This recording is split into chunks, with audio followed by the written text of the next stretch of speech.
Next మీది ఒక్కసారి చూద్దామన్నా, మీది ఏందో కౌంటర్ వేసినట్టున్నారు. రేవంత్ రెడ్డి ముఖ్యమంత్రి అవుతాడని ముందే చెప్పింటే కాంగ్రెస్ పార్టీకి 30 సీట్లు కూడా రాకపోతుండే. ముఖ్యమంత్రి రేవంత్ రెడ్డి గారు ముఖ్యమంత్రి అయితే 30 సీట్లు కూడా వచ్చాయి కదా.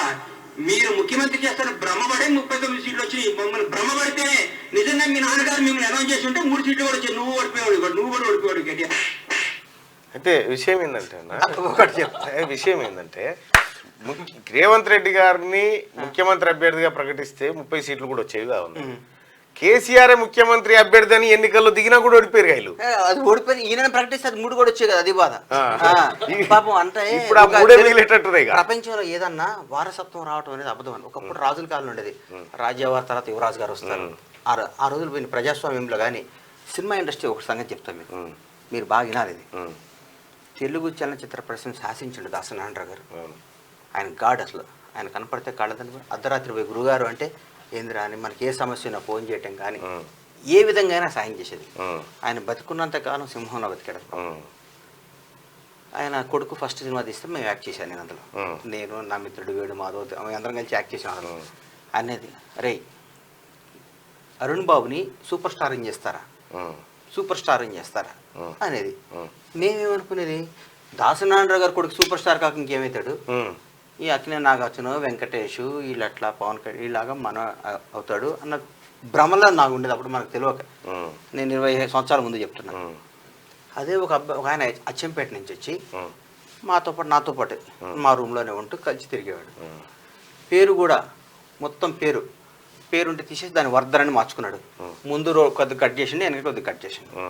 వచ్చేసి చిన్న మాతో పాటు నడుస్తూ యూసఫ్ కూడా బస్తీలో తిరుగుతూ ఆయన భార్యను పిల్లల్నేమో దిల్షునగర్లో పెట్టి కష్టపడి బాగా చేసుకొని వచ్చి పిల్లల్ని సత్యసాయి స్కూల్ చదివించి, సత్యసాయి స్కూల్ ఎక్కడ పుట్టపర్తి చదివించి బాగా చదువుకున్నాడు.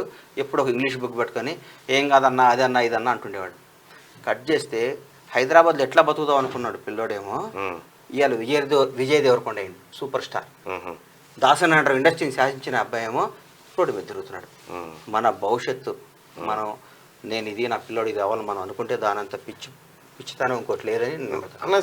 సినిమాల్లో సాధారణంగా ఆడియో ఫంక్షన్ ఏదన్నా ఒక యానివర్సరీ ఏదో అయితే ఒకరినొకరు పొగుడుకోవడము అది సహజంగా ఉంటుంది. పొగుడుకోవటం అంటే ఏందన్నా, ఇప్పుడు మైక్ ఇస్తారని సినిమాకు పిలిచి ఈ సినిమా అట్టర్ ఫ్లాప్ అవుతుంది, ఈ హీరో చెప్తాడు, ఈ హీరోకి యాక్టింగ్ రాదు, ఈ హీరోయిన్ మంచిది కాదు అని చెప్తే ఏమన్నా న్యాయమా అన్న?